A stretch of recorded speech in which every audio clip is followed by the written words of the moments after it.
Well, good morning. We'll start this conference quickly here. Before we introduce what had happened over the last 24 hours, I'd like to introduce people who've been involved in this since yesterday, and that's Gabe Guerrero. He's the Great Lakes Task Force Deputy Commander. Southern Indiana U.S. Marshal Dan McClan. Steve Lockyer, our coroner.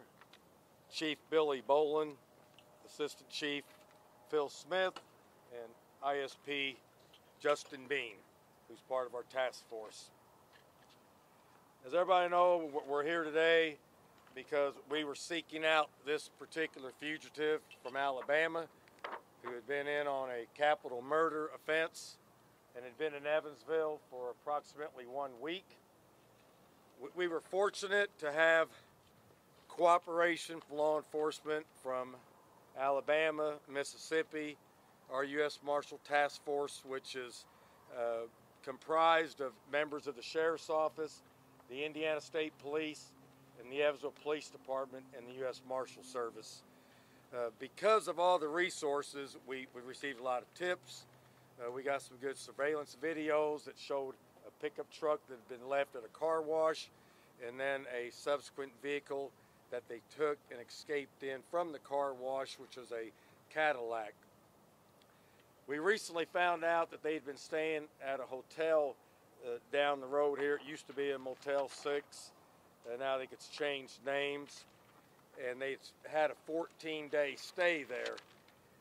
We were fortunate that during our investigation yesterday, an Evansville police officer who was just doing his good diligence of patrolling and being smart noticed the vehicle in the parking lot of the hotel and notified us immediately. So the task force members got together, they drove down there, set up surveillance on the hotel. Soon thereafter, the two suspects exited the hotel and fled out of the hotel parking lot northbound on US Highway 41, turned in at an industry known as Anchor here in Evansville. They went through the parking lot, went through a grass field. The members of the U.S. Task Force basically rammed the vehicle and pushed it into a ditch. And we later found out, had they not done that, the fugitive was going to engage in a shootout with law enforcement. So by our quick thinking, our actions, sometimes people may call that unnecessary action, but that action may have saved many of my deputies and fellow law enforcement officers' lives.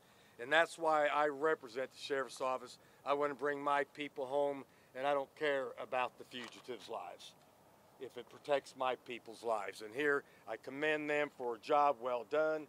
They knew they were going up against a dangerous felon, a murderer, and we have photos of the weapons that were located in the vehicle. There were at least 4 handguns, semi-automatics, 9mm, and this is known as an AR-15, which shoots a .223 caliber round. So any one of these weapons could have been used to ambush our officers while they were attempting to capture a murder suspect. So I commend them for the quick and aggressive action. It probably saved a lot of chaos by doing quick action there. Once the vehicle crashed, the female suspect shot herself. The male suspect gave up when we approached the vehicle. They were both taken out of the vehicle. Life-saving measures was attempted on the female, but she suffered a grave injury and subsequently died at the hospital last night. We interviewed the suspect for quite some time. I don't want to get into all the details of that because some of that may be used against him, but we have him presently in our Vanderburgh County Jail. He signed a waiver of extradition to go back to Alabama. I've notified the sheriff there, and they are going to make arrangements to pick the suspect up and return him to the state of Alabama. Due to safety and security measures, we won't be divulging that to you. It won't be a public spectacle. When he leaves, he'll go out a hidden exit. and it won't be for public display. So we won't divulge the date and time when the Alabama authorities take the prisoner back to Alabama. Once again, I can't shout out enough praise to all the law enforcement here in our community for the hard work that they do. The task force, I was asked by a member of the media this morning if this was like an odd occurrence, and it's certainly not an odd occurrence. We arrest dangerous felon subjects every single week. We've been involved in multiple shootings in this community. We've shot people, we've been shot at. So this is law enforcement. This is today's law enforcement. It's a very dangerous occupation. So I hope the public realizes what we do is dangerous, and we have to take action to protect ourselves so each and every one of these fine men and women go home to their family and their loved ones, and we don't let the criminal win the war.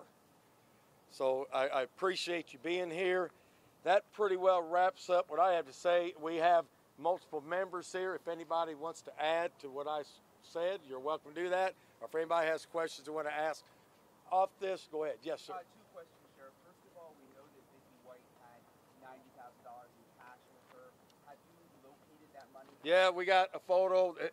They had about $29,000 left over. Here's a picture of the money that was left in the vehicle that we counted last night after we inventoried the vehicles. And my second question, sir, James, the owner of, or the manager of the car wash who first called police about the truck, will he be receiving the $25,000 reward? Now, I don't know anything about the reward money. Is there anyone here who could address that? Because I mean, it seems like he sort of solved it. Yeah, and I don't know what, but that would be something that we'll deal with. Right now, that's not on our How did radar. they get the F-150 and the Cadillac? What's that? How did they get the F-150 and the Cadillac? They purchased the F-150 and drove it here. And where they got the Cadillac, I'm not sure at this moment. Sheriff, do you have any idea what they were doing here for? Well, I think he said that he was just trying to find a place to hide out and lay low. And they thought, they'd driven long enough that they wanted to stop for a while, get their bearings straight, and then figure out their next place to travel. Do you get any indication that they were visiting anyone potentially at this hotel? No, we don't believe they have any relatives, friends, or acquaintances in Evansville, Vanderburgh County. Is there any dash or body camera video of the incident yesterday? There may be some dash or body camera video. We haven't got that far yet for examining and releasing that. What about surveillance from the motel? And there may be, but like I said, that's a lot further into our investigation. Sheriff, can you please speak to James Stinson, who called apparently on Tuesday to report not only the truck but also the seen images of Casey White with tattoos on his arm, and was told there's nothing we can do right now. It's not reported as a stolen vehicle. Those were his words. Why did it take so long to get the response? Okay. Well, here, I'll let the police chief answer that. So I'll back up just a little bit. On May 2nd, we had an officer on the evening of May 2nd proactively driving through lots, and he was running plates just to see if they were stolen. He actually was the first one to run this plate on the evening of May 2nd, and it didn't come back stolen, didn't return anything. On May 4th, we got the call to the car wash, and the first officer went out, and the caller was not on scene when the officer was there. We do have body camera footage of the officer running the plate, looking in the car. He ran the VIN number, and then he left because it was an abandoned vehicle that we can't tow that. It would have to be 48 hours at the owner's request of a place before we can tow it off private property. But the owner of a residence can choose to have it towed on their own. He called back a couple hours later and had not seen the officer on scene, so we sent another officer back out, met with him. The second officer that went out also ran the info and explained the process to him, that we would have to wait 48 hours before we could tow it, but if he wanted to tow it on his own, he could. And that's when they towed the vehicle, was on May 4th after that second run. From everything we've seen, there was no mention that this was connected to Alabama. On the 911 Gives Hope, or 911 audio, there was no mention that it was connected to Alabama. So at that point last week, there was no tie at all to this being involved with anything out of state. There was no mention to it being connected with them. So it was just an abandoned vehicle for us at that point. Did Casey White explain why he stopped at the car wash? No, There's no reason. He just happened to pull in there. I think he's going to try to ditch the vehicle there. Can you clarify the 14-day stay? They were only gone for about 11 days, but you said a 14-day. That he had paid for 14 days stay at the hotel. He paid in advance? What's that? Yes, yes. Sheriff, did he give you any sense of an end game? Did they have somewhere they were headed to? Say that again? Did he give you any sense of an end game, a place that they were headed to? No. No, they said they were just trying to contemplate where they could go and kind of be discreetly away from the public's eye. Did they have any disguises? Did they have any disguises with them? Wigs. They had multiple wigs. Sheriff, presumably he was in this area since the day. We're in this area presumably since May 3rd, almost a week. What other interactions have you been able to trace?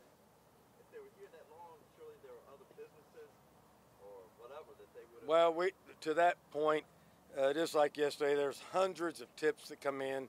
Someone claims they've seen the suspects, but we've had people claim they saw them in Richmond, Indiana, and we just go through every single tip. But from my standpoint, we've got the case solved. We've got a person deceased, and we have another person in custody headed back to Alabama. That's my concern.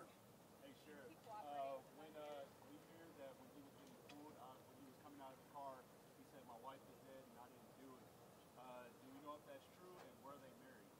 They were not married. They shared the same last name. And our preliminary investigation, we don't believe he shot her. But once the coroner examines the body through a pathology, he can make a determination of that. Sheriff, how do you know that he was aiming Casey White to have some sort of violent confrontation with police? Obviously, you showed that arsenal of weapons inside the car. Did he express in your interviews with Casey any desire to do that? Yes. He said that he was probably going to have a shootout at the stake of both of them losing their lives. Sheriff, did they have a plan? Were they trying to get somewhere? Obviously, he wanted to escape.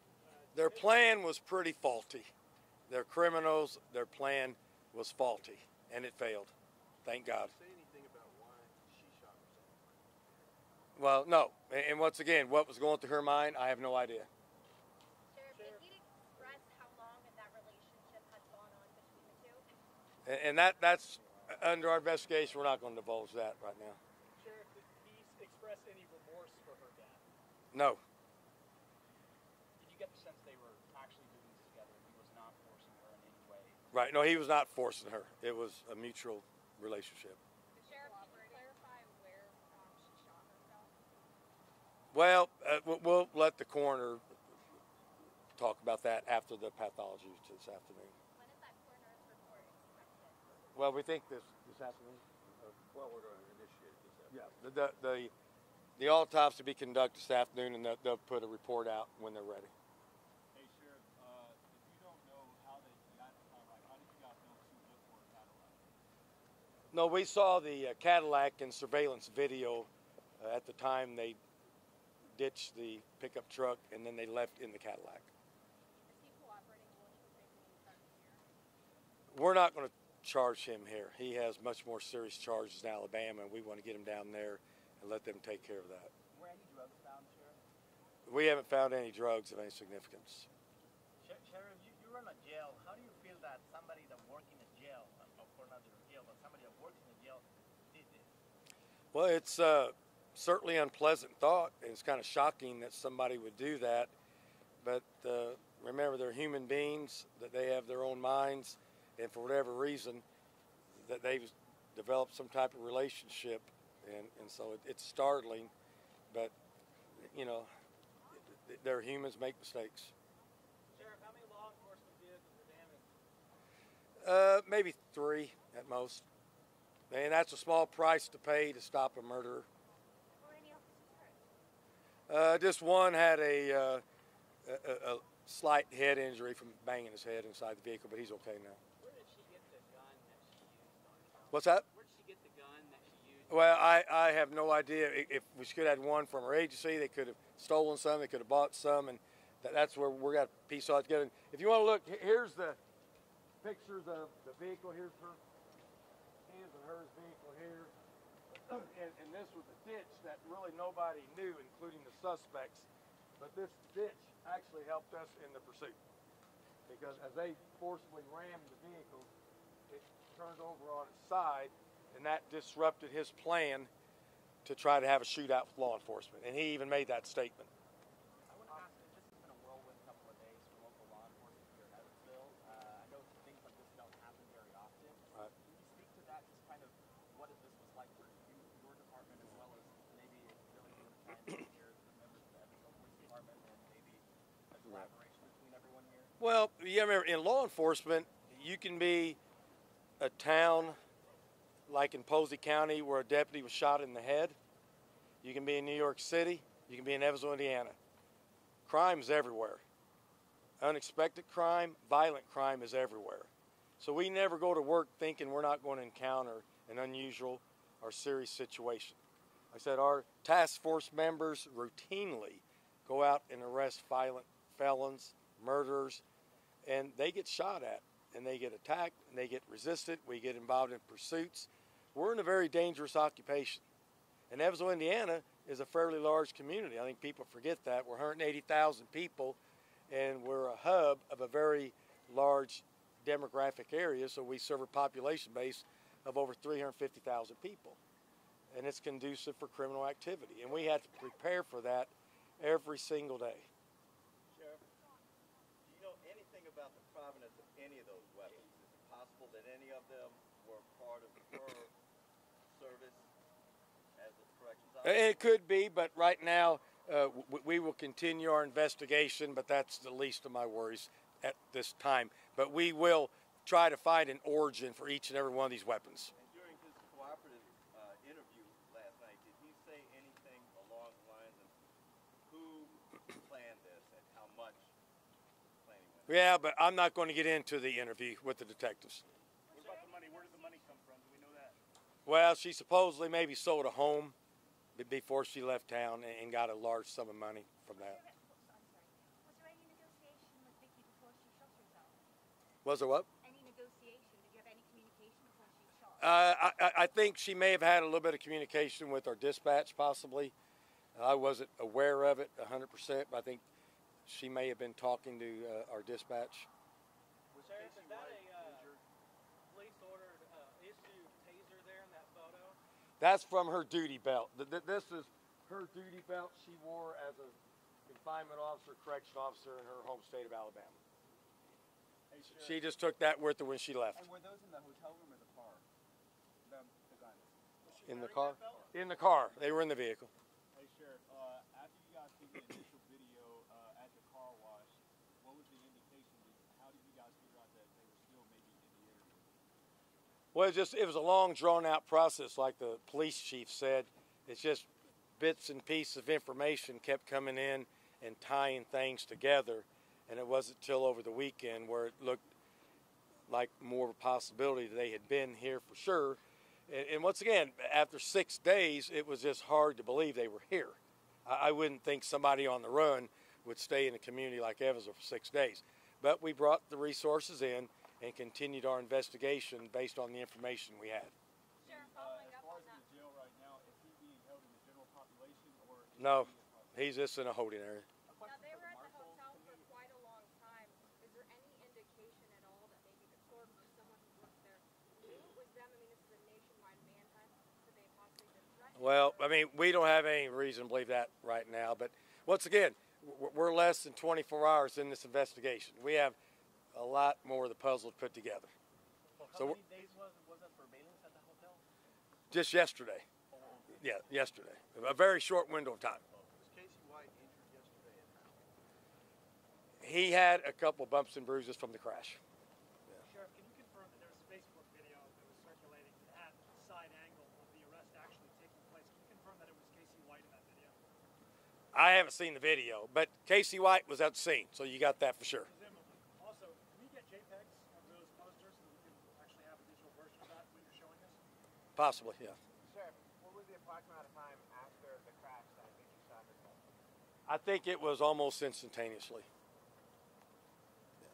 Before our deputies and task force members got to the vehicle, she had shot herself.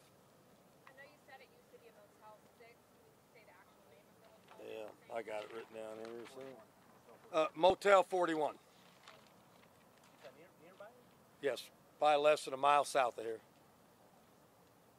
North, David's actually to your left.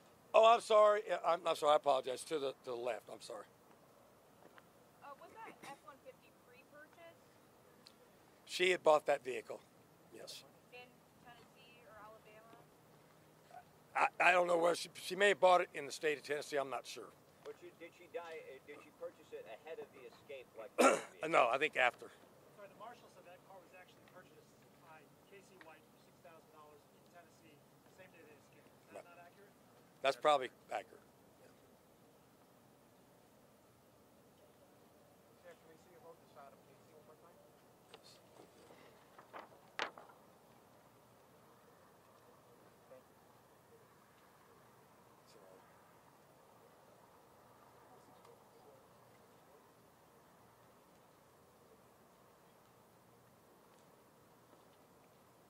Everybody okay with that?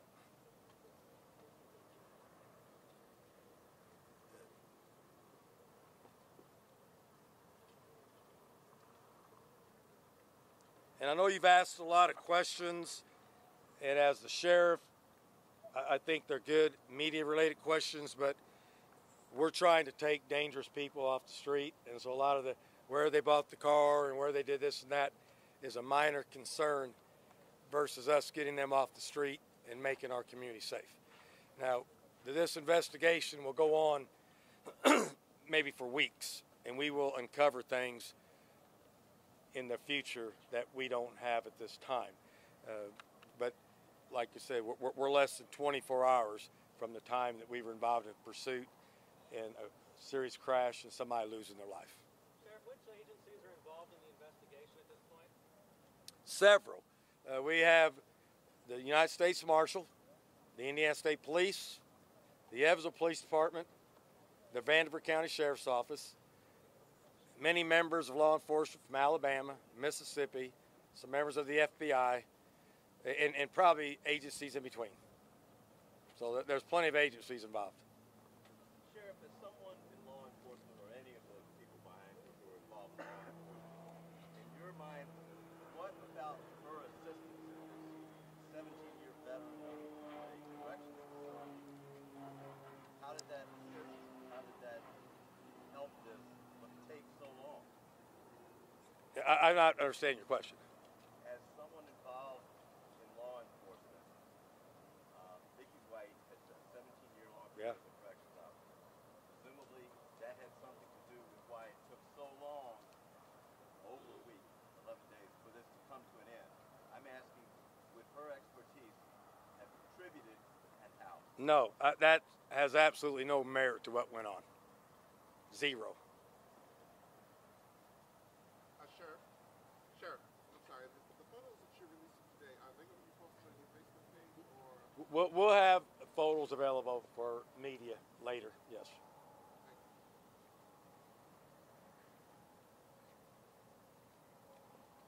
Does anybody else need to comment? Anybody have anything you want to say? Or anybody have any questions of the other law enforcement leaders here? Sheriff, is it possible to see the vehicle? No, not to see the vehicle in person, no. What's that? I don't know if we do. If we do, we can maybe release that. That's not a big deal. It's a wig, a standard wig. This? Oh yeah, sure. You guys want to take those over there?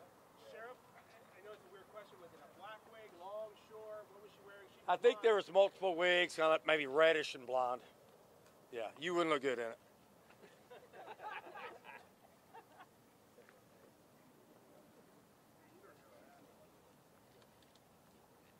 Well, we thank you. If anybody needs any other questions from anybody, everybody will be mingling around for a while. And once again, keep in mind, less than 24 hours, there's a lot of questions that won't be answered until we have a much deeper investigation, get all of our notes and material together, and we also have privileged information that we can't share. Thank you very much. Thank you, Sheriff. Thank you. You all right?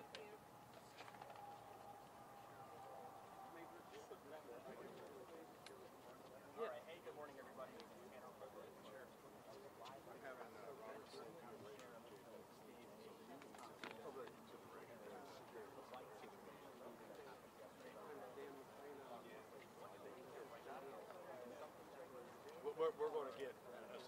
What would they get that? What part of